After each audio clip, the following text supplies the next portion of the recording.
Hello, this is Asuka Saito with LPAC TV, and today we have a special guest from the basement team, Ben Deniston. Hi. Welcome.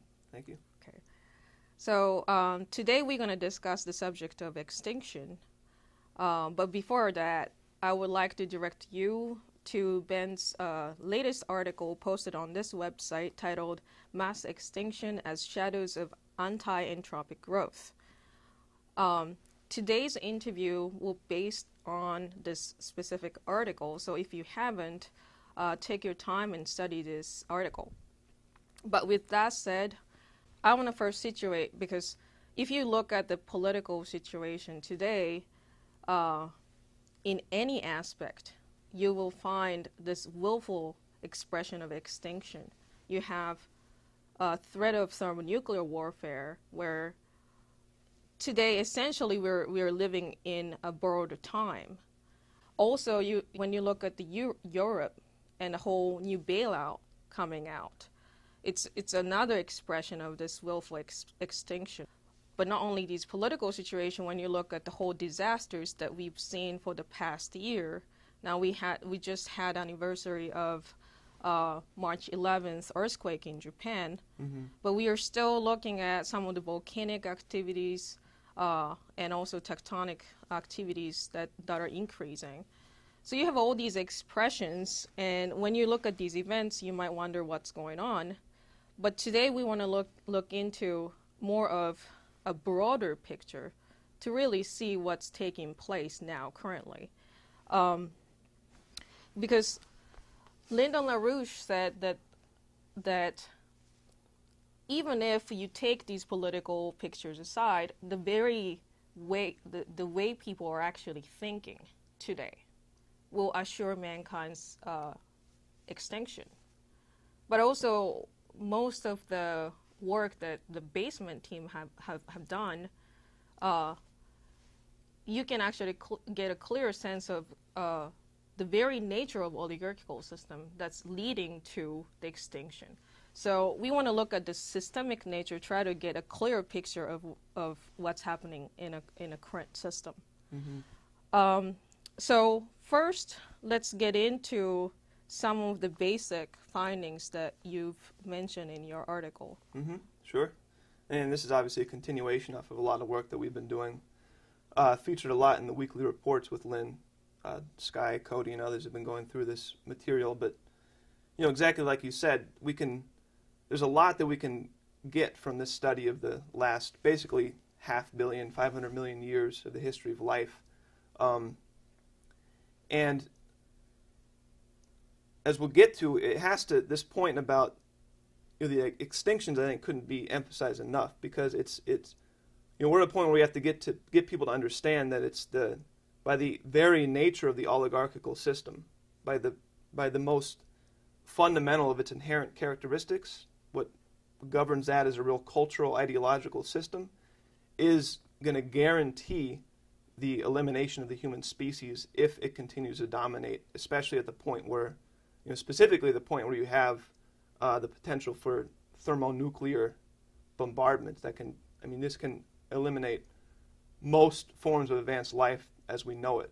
That potential exists. It's sitting right now, off the coast of Asia, in the Persian Gulf, in different locations, ready to strike. And this is not just a threat of a war against, regime change in Syria or something, but this is really, we have to pull people's minds up to see this as a real question of the identity of our species, of the human species.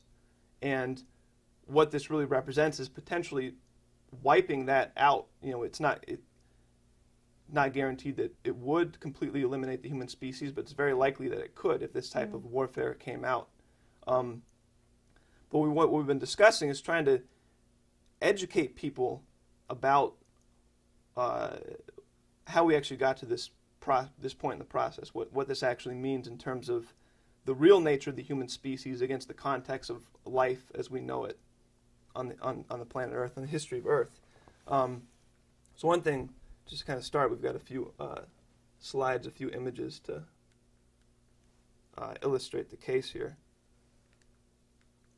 But one thing we've presented a lot is basically this particular graphic of the history of life on Earth, basically counting the number of different species that have existed at any given time.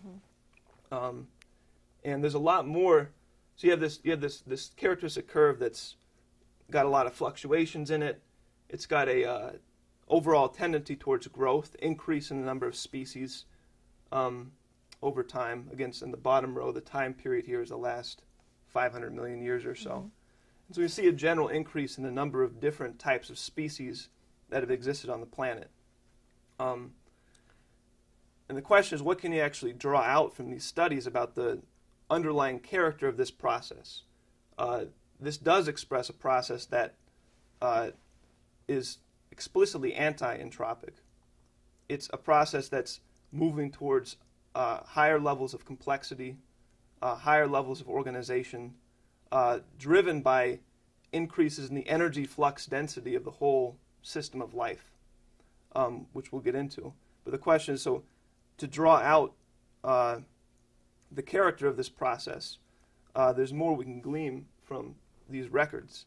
One thing that I came across in writing this specific study is different people who had taken certain particular characteristics of forms of life. For example, one being what's called motile versus non-motile. Motile being basically the ability to move around freely. Like your fish is a motile creature. It can swim around as it wishes. It can move about. Plenty of other forms of life, animal life, don't have that free characteristic. Plenty of corals, clam-like creatures, they're just fixed to the bottom of the oceans or different places. Plenty of forms of life just don't even have the ability to move around freely. So for example, if you take this characteristic, clearly expressing life's increased ability to willfully move around and change the face of the planet and act, if you take this characteristic and divide up this biodiversity record by this characteristic, you get this initial division here. Right. So overall, I can see how animals started to dominate more and more. And one thing so that it's kind of clear for our viewer, overall shape of the curve is the same as the previous graph.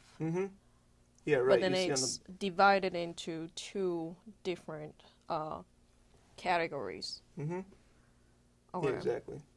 So on the bottom here, you have the bottom, the darker curve, expresses the non-motile, the non-freely living forms of life, which, yeah, like you said, it's got very similar structure to it. Right. The top curve expresses the top half of the curve, the green area, expresses the motile forms of life. But then if you take this a step further and you actually look at, well, what's the ratio between the different types of life at any given point? So if you take any given point, say sometime in the Jurassic period or something, 180 million years ago or something like that, and if you say, well, how many species were motile and how many species were non-motile, but then you say, what's the proportion? Is it, say 500 to 500? Then you have an even proportion, 50% of each. And so if you illustrate this proportion, something very interesting came out.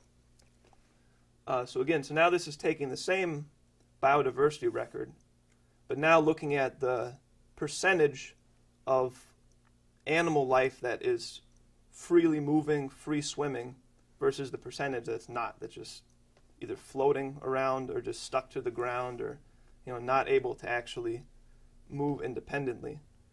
And like you said, you have this clear motion towards we might call it a self-determination of life, life's ability to determine its own environment, determine its own action, and not just be purely influenced and subject to the external conditions around it.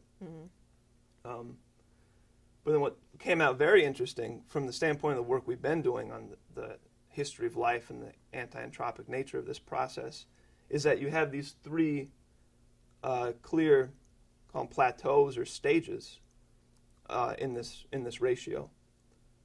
We have these three very clear periods, tens of millions of years, 100 million years or more, of a relatively fixed ratio. So from around, say, 400 million years to around 250 million years ago, for this entire period, roughly, you had a pretty stable, fixed proportion between this in this ratio, which is actually pretty remarkable if you look back at the previous curve, because it's much more volatile. There's much more fluctuation in the process. You look at the last 65 million years, you have this constant increase in both forms of life. But then if you take the ratio, they both have been increasing at the same rate, expressing a certain fixed... Certain stages. Mm-hmm. Yeah, right. So you see that, yeah, exactly, stages. So so you see the progression of life to more advanced forms is not even just a continuous linear process, but is expressed itself through, successive stages demarcated by, relatively discrete shifts. Relatively discrete shifts in the whole, large scale system of life, which is very much a defining characteristic of this entire process, which takes us, it expresses something we've already been studying with these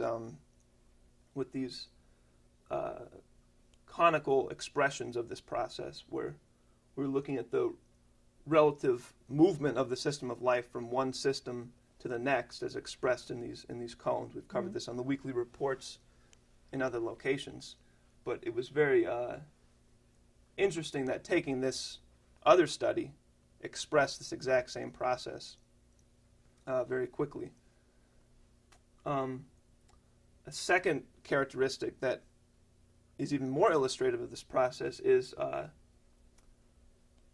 again, taking the whole biodiversity record, but then splitting up life in either forms that have generally higher metabolic rates and forms that have generally lower metabolic rates. The metabolic rate is, how much food and oxygen consumption does an organism need to intake to keep itself going, to keep itself alive. As we'll see in a second, taking your average reptile versus your average mammal.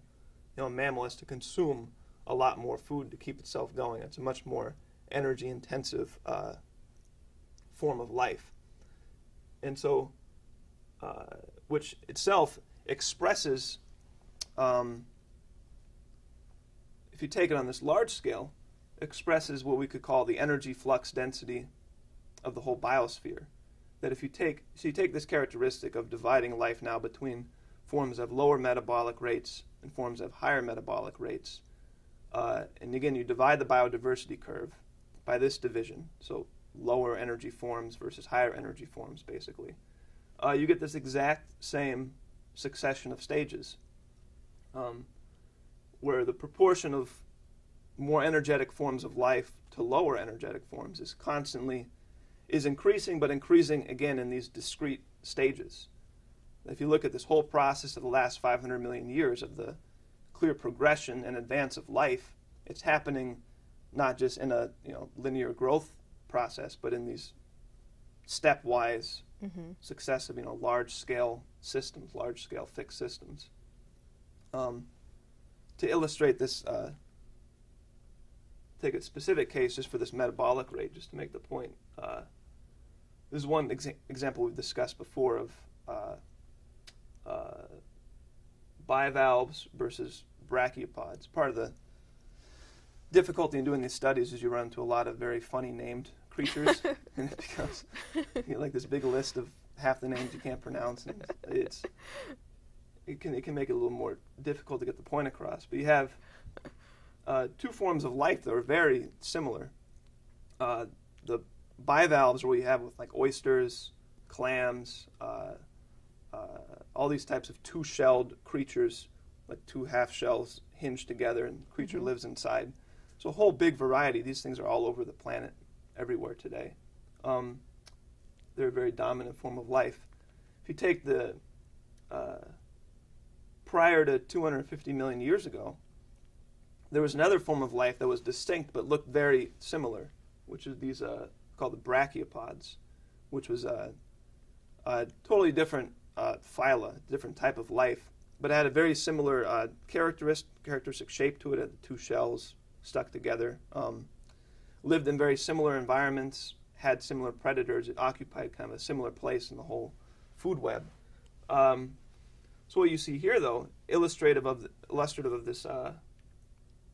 this process here of the three stages in the system of life. The brachiopods actually have about, roughly on the order of 1/10 of the metabolic rate of the bivalves. They actually require the bivalves, a modern form of life we have that dominates this clams and different things. They require 10 times the rate of oxygen consumption, 10 times the rate of food consumption, just to keep themselves alive and going. So they represent this upper half of the ratio, the higher energetic systems. The brachiopods fall into the lower half, the lower energetic level. So the species that are becoming more dominant form of life is actually consuming more. Yeah, they are exactly. Physiologically maybe capable of doing more because they consume more energy, but that's an interesting point. Yeah, definitely. Yeah, exactly. And then we see, and then here in this case, just take this one case, you see the very clear shift again, as expressed in the previous image from, you could say, the first system to the second system. You see a clear shift in the, again here, this is just measuring the biodiversity of these two types of life, the brachiopods and the bivalves. You see that the brachiopods went through a major mass extinction period at this shift point. And then since then, the bivalves have become the dominant form of this type of life throughout the ocean. But the point is, yeah, exactly like you're saying, this is just one, example, one case. But like you're saying, now if you take this to the whole system, you have all different types of life expressing this exact same type of shift. So you have stepwise increases in the energy requirements of the majority of animals.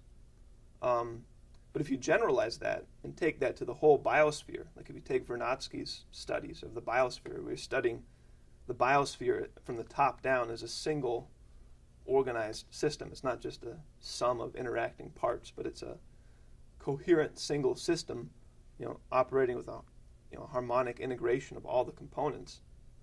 So if you generalize this process from the standpoint of Vernadsky's work on the biosphere, you get a very, very clear expression of the increasing energy flux density of that whole system.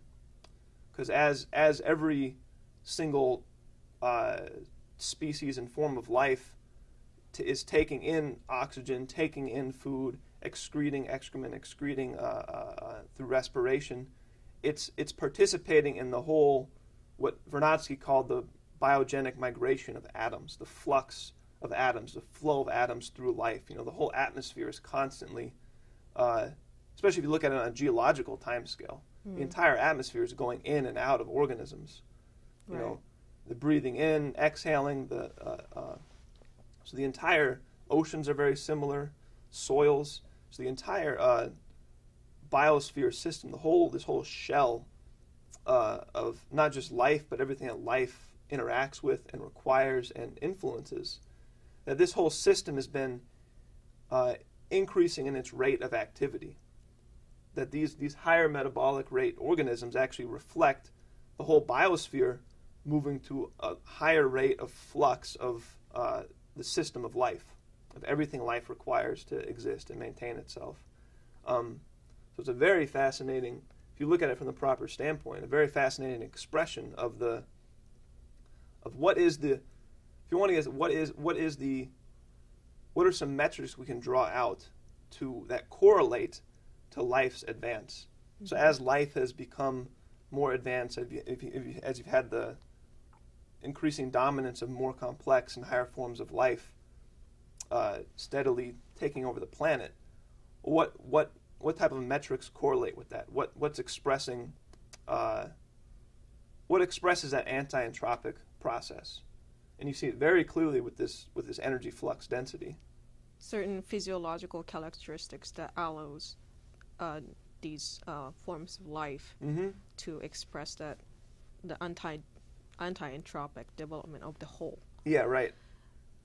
As opposed to what most of people think of extinction or natural selection or survival of fittest view, which focuses predominantly on the certain specific characteristic of the species. That just goes. That idea now has to be thrown out of the window, because now what you're saying is that not only specific characteristics are seen in the development of the species, but now as these species with higher energy flux density are becoming more dominant, you see the exactly same phenomena happening in the whole biosphere. And it is really interesting point what's coordinating these actions, because fish or Bibles wouldn't talk to the whole biosphere. At least not in a way that we've been able to quite decipher yet. Right. Yeah, right. Okay. No, exactly. I think what you said and really make the point. I mean, this whole bottom-up view is just ridiculous. It's funny how exactly similar the survival of the fittest conception for life is. That they're trying to. So what are they doing with that? They're saying that this whole history of the development of life. But what they're going to try and say is that the only cause in that entire process is just the selfish survival actions of the discrete individual animal at the local level. That they're going to try and account for the whole history of life just by the summation of the actions in the small, which is the exact same ideology expressed the whole free trade economics argument. You have mankind's clearly advancing, but instead of actually honestly saying from the top down, what's the substance of this advance? What's the substance of economic growth? They try and just explain it away by saying, oh, it's just everybody's greedy, right? So they want to get what they can get, and then somehow that ends up in everything being good, and progress somehow unfolds out of you being greedy. So you should be greedy. And it's the exact same people. I mean, this was, the promotion of Darwin was done by the exact same British Empire that's promoting the free trade ideology. That's promoting, but it's all a function of their characteristic, this oligarchical system, which we'll get into, I think, in a better way from the standpoint of comparing it to this what we're discussing here. But what you mentioned with the extinctions, obviously we haven't quite said it explicitly here, but that comes out very clearly in this process. Because now you're taking a top-down view of the development of life. You're discarding this bottom-up attempt at explanations. You're saying, well, what has the whole system done? What's the whole system doing? And what we see is this clear movement correlated with the development of more complex forms of life. This constant, we said, increase in the energy flux density of the biosphere, as you see expressed here. But this is not just a, linear, just slowly getting better, better, better. You see these two very clear, dramatic shifts, which, if you look at it from the standpoint of the whole process, are, pretty stark, short shifts. They're geologically in relatively short periods of time. And what these actually are a couple of the largest mass extinctions that we have any record of. There's a real irony in that what's supposedly the biggest destructive events, actually from the standpoint of the whole system, express the biggest upshifts in the power of the system. The famous case is the dinosaurs over this KT mass extinction 65 million years ago. We had the replacement of the dinosaurs as the apex predators, the dominant form of life, biggest, most powerful form of life on land being replaced by the mammals. Again, you have draw a certain, again, the metabolic rates comes out as expressing the shift, with the mammals having the higher metabolic rates, higher energy flux density. But that's, again, one example. The whole system did that. It wasn't just dinosaurs and mammals. It was plant life. It was life in the oceans. It was photosynthetic life in the oceans. It was other forms of vertebrate life, invertebrate life. The whole system went through this upshift. Completely disregards this whole bottom-up approach. The whole system transformed into what is a state of a characteristically higher energy flux density. And what demarcated this shift was these mass extinctions. So now you have a very interesting expression that people really need to understand the present crisis we're in right now, is that you see the extinctions as a function of the growth process. That the extinctions are actually defined necessarily by the growth. The extinctions aren't causing the growth, but they're an effect of the fact that the system is moving to a higher level. Because what you have is that you could take any one species of animal life has inherently fixed character. It's got any single animal species, like they've done studies of some of these bivalves that we discussed earlier, that some of these forms have been around for 400 million years, for example, and they're still around today. Same types of species, very similar. They haven't changed at all.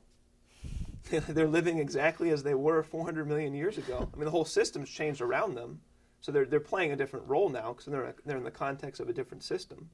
But they themselves, as a species, they're not doing anything fundamentally different. They weren't able to change their mode of activity. Right. They're just simply following their tradition. Yeah, right, yeah. Exactly. They're fixed. And for them, it's biologically fixed. Right. That's the point. There's no action of anything other than just what's kind of built in to the biological characteristics of that species. And that's true for all species. Any animal species, if fish want to expand onto land, a single species of fish can't design a reverse scuba suit, and start marching on the land with their new technology. They can't do that. That species can never do that. That species is fixed by its characteristics. Right. If life wants to move onto land, it has to create new species. Actually, it has to develop lungs, has to develop legs, and these are creating completely different species, completely different classes of life, completely different orders of life. So you have the ability of life to go through this process has been through creating the change. Any single given species hasn't been able to create this entire process. There's something transcending any given species. The whole process is moving to these higher levels of energy flux density. Any single given species participates in that, and it is in a sense created by that process, is a function of that process. But it can't willfully change its mode of action to keep going with that process.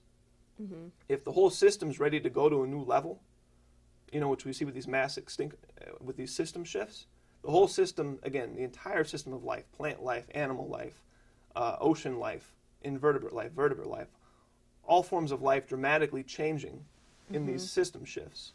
And you get the dominance of completely new forms of life, again, characterized by this higher energy flux density. Any individual species cannot willfully make that shift happen. The whole system shifts.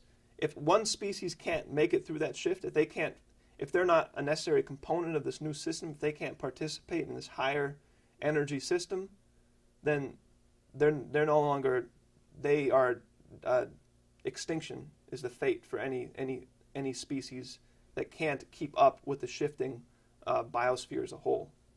So you have a very, very clear expression of the fact that the extinctions are really an expression of the fixed nature of any single biological system, purely biological animal system, the inherently fixed character of that against the overall process of growth. You have these fixed structures, but that's subsumed in the context of the advance of life as a whole. So as life as a whole advances, the species that aren't part of this new system, they're eliminated, they're wiped out. So you have to really have to invert the whole conception of the mass extinctions, as instead of just being some random, chaotic, destructive event where some asteroids have struck. I'm sure they were not pretty when they hit. I'm sure they did a lot of damage. But again, you got to take a top-down view of the whole process. Life as a whole is characterized by this anti-entropic character, to moving towards higher levels of complexity and organization. And in order to do that, it's got to increase the energy flux density of the whole biosphere.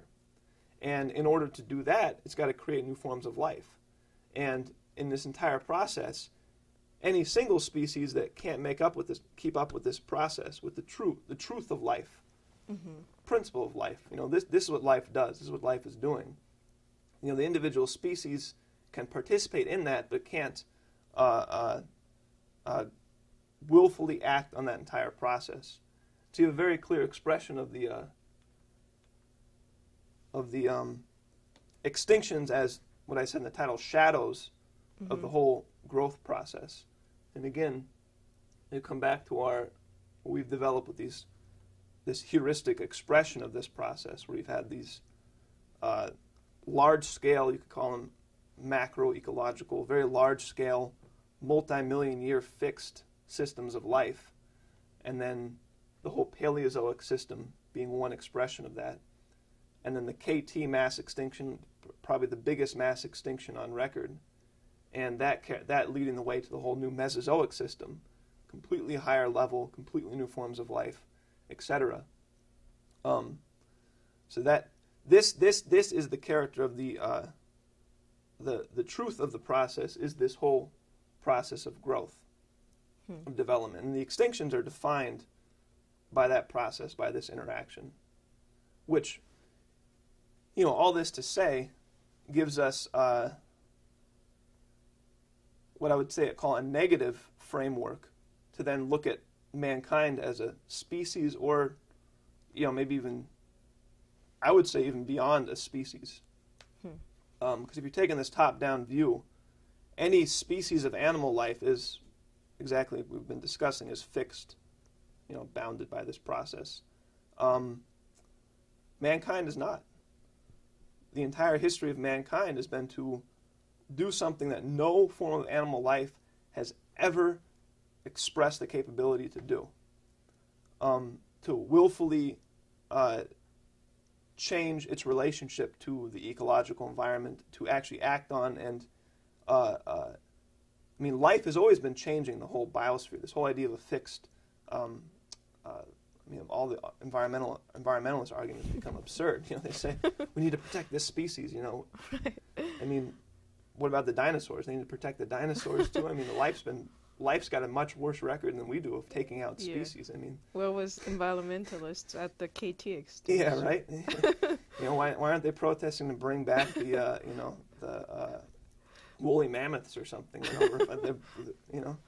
They're just picking some arbitrary point in the process and saying, we need to keep everything the way it is now, which is ridiculous. Life itself has been advancing, taking out species, progressing. But again, no individual species can do that entire process. They participate in it, but they can't create it. They can't, as one species, they can't encapsulate it. They can't make it happen. Mankind can. The entire history of mankind as a unique species is really what characterizes man most uniquely is what you might call a species transcending capability. That the characteristic, the most defining characteristic of mankind is the ability to make the types of shifts that transcend any fixed species characteristic. When you say species jump, for example, can you give us some example of where we can actually see that in human history specifically? Would it be certain form of discoveries? Yeah. Or, yeah. What would that be? I would say, the substance of all of it comes from the unique creative powers of the human mind, to actually give that as a defined. I think LaRouche had developed this concept of the economic platforms. Mm-hmm. I think expresses this very, very clearly, where you had the growth of the economies of mankind's economic power also has certain clear stages in the process. You had a certain characteristic cultural system of maritime civilization, where the spread of man's reach, his cultural characteristics, his ability to act and influence, and his characteristics as a species at that time was, you could say, defined by this maritime culture, transoceanic, traveling over the oceans. Now this went with studies of the star system, mm-hmm. the stellar map, studying the movements of the stars, identifying the different characteristic cycles in the movements of the stars, and being able to actually identify certain structures and patterns that were outside of immediate sensory perception, but actually the mind of early man was able to begin to understand these processes. And through that mental change in mankind developing the star maps, gave mankind the power, the capability, along with the shipbuilding and whatnot, to actually develop this maritime civilization, this maritime culture. And that, that was a certain bounding of the human species for a certain period of time. And then when you had what LaRouche identifies with the development of the inland water systems of Charlemagne in Europe, you had a qualitative upshift. Man could now move inland, and completely transformed our economic and species capabilities. So instead of being predominantly maritime and ocean-based with coastal development, now we could begin to develop the inland regions. So it was kind of similar to the process that life took from the ocean to inland. Mm-hmm. With the canal system, inland waterway system, you can actually have a trade. You can actually develop the inland, which tended to be less, even still today, most of the cities tend to be on the coastal area, which I would say still is the characteristic of the British dominance in the world. But you can see how the noosphere, the sphere of human cognition, spread from the ocean to inland. Mm-hmm. Now that makes it very that's a very important point to make, because when you look at the history of mankind, it seems like the biggest, probably the upshift that we had could be seen in the development of the United States as a nation. Mm-hmm. We had a whole, not only canal system development, but also you had a transcontinental rail system. Mm-hmm. And until last century, pretty much, United States actually was known for discoveries and inventions that no one else did. Mm-hmm. And we also had a credit system, which prompted these type of creative activities. Mm-hmm. Yeah, right, exactly. Right. So you have in that Republican system with the United States, you actually had a self-conscious understanding of what is this unique, and this goes back historically, but to take the first solidified, clear expression of this politically on the planet, you had a self-conscious reflection of what this is that makes mankind unique, this ability, the power of the mind to act on the universe as an efficient force, that the power of mind to actually be the creator of entire new states of society, mankind's the mind of man acting to change the universe. Actually understanding that as the characteristic that defines mankind. And then defining your political system. You know, again, this goes back to Plato and other great thinkers, but the first time you had this actually implemented, the idea of actually defining and building your political system around this unique conception, the unique scientific understanding of what makes the human species absolutely unique as a power in the universe, absolutely unique compared to any other form of life. Yeah, I mean, I can see how that's reflected, for example, in the system of presidency. In Europe, you have dominance of parliamentary system, Right. which pretty much is the rule of the dominant species, or majority rule. And oftentimes this was a whole screw-up factor in history, because most of the time majority were fooled, essentially by the British oligarchs. You see that in ranges of warfare, like 7 Years' War, other form of religious wars. Right.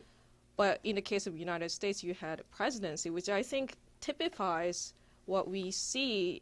I might be wrong on this, but what we see as a powerful few, qualified few who can actually lead the nation, have a conception of the whole as a movement of the noosphere, as opposed to majority rule.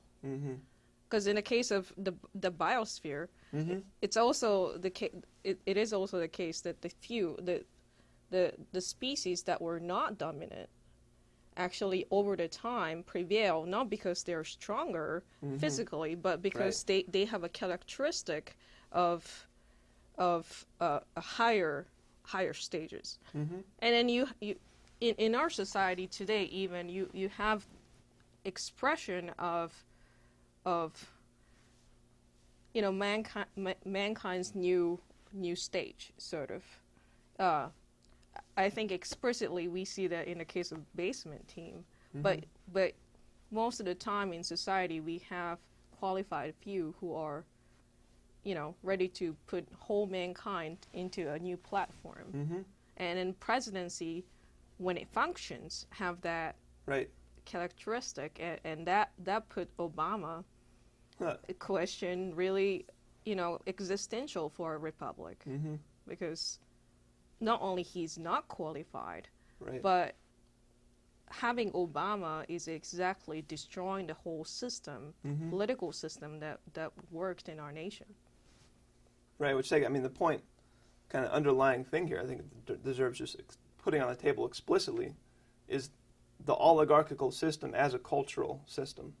Because you have this understanding of what mankind is, at least here we kind of discuss it somewhat in the negative sense. But you have an understanding of what is the power that characterizes mankind. But then you have this very dominant cultural legacy of a very, very specific character of this oligarchical system. This conception expressed, probably in one of the most poetic ways and most clear ways with the famous case of Prometheus and Zeus, Aeschylus's writings. But you have this very, unfortunately for, frankly, the majority of human history, dominant faction of a small minority who literally controls the masses as if they were a form of cattle or sheep or chickens or something, as if they're a herd of animal. And literally the policy has been to suppress, and the literal explicit policy has been to suppress the mental powers, to constrain the mental powers, to limit the cognitive development of the masses of the population, to limit the population. If the population becomes too numerous, wars, famine, disease, have been explicit, conscious policies of this oligarchical class. You have, famous cases today like Prince Philip, who just will not bat an eye and will just say this explicitly, that, he's a man quoted saying that if reincarnation is real, his number one dream would be to come back as a deadly virus to help solve the problem of mass overpopulation of the human population. I mean, this is but it's not a joke. He didn't say it as a joke. I mean, that's the mentality. That is the explicit mentality of the oligarchical class. And they, through their monetarist system, they're trying to keep a certain fixed, their way of things. Mm-hmm. Keep a certain control over the majority of the population, keep political control, keep cultural control, keep population levels down and controlling.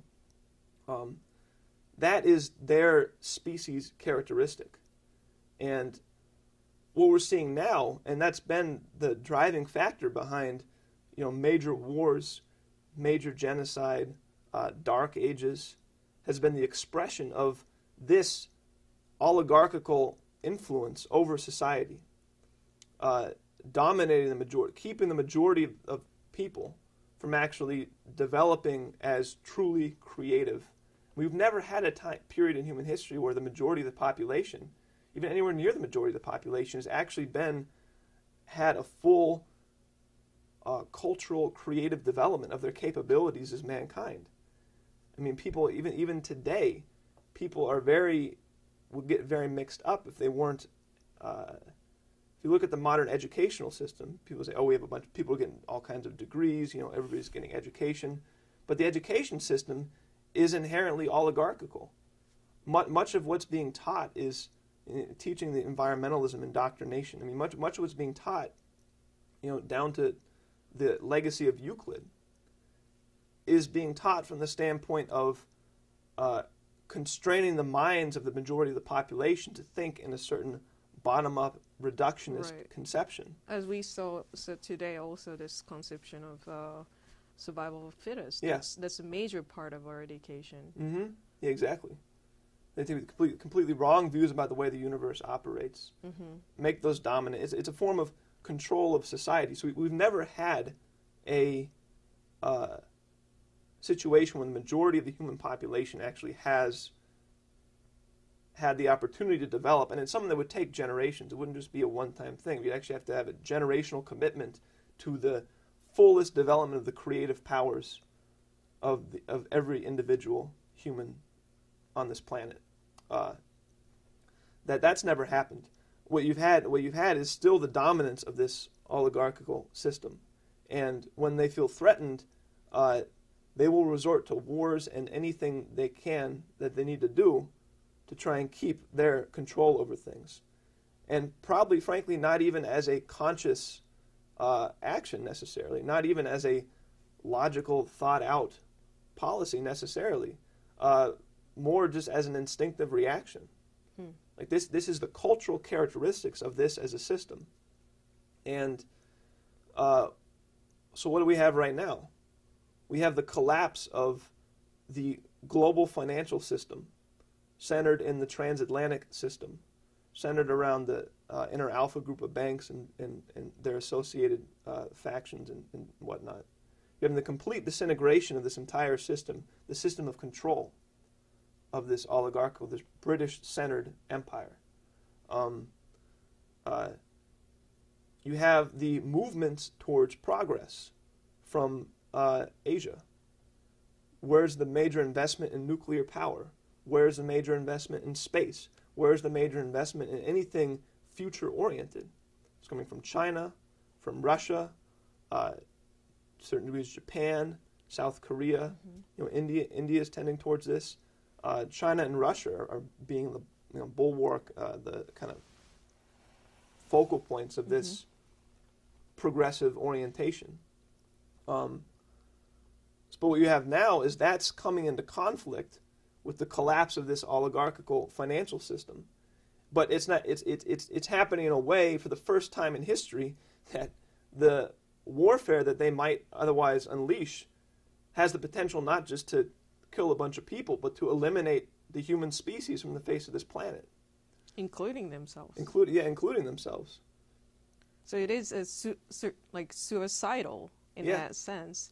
But you're saying that since they're a closed system, in a closed system, closed mindset, they will rather choose to to think in tradition, in that closed system, rather than to actually come up with a new system, a higher form of system that mankind actually are capable of. And they're trying, and their attempt to try and maintain that in the context of a world with, many nations having thermonuclear weapons is nothing less than the threat. It's not guaranteed, but it could be the greatest possibility we've ever had for the extinction, the complete elimination of the existence of the human species is expressed by this right now.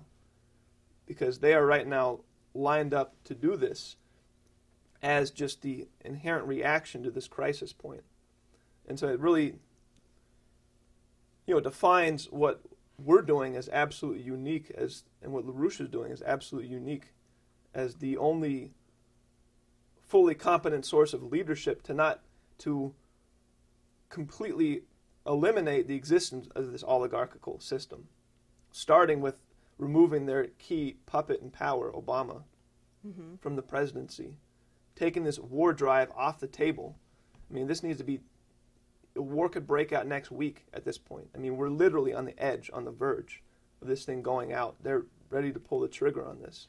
Yeah, as threatening as the situation is, the funny thing is that the technology that they're clinging onto as the weapon, the thermonuclear power, actually is a result of human noosphere, the cognitive capability of men to make discovery. And it seems like the empire cannot exist in a certain sense unless we had that discovery. But right now it's more like a parasitical. Right, they're using man's cognitive power to destroy men. But now it seems that we're at the point where the human creativity and the system that oligarchy represent can no longer coexist. Right. In the age of thermonuclear weapons, mankind has to rid itself of oligarchy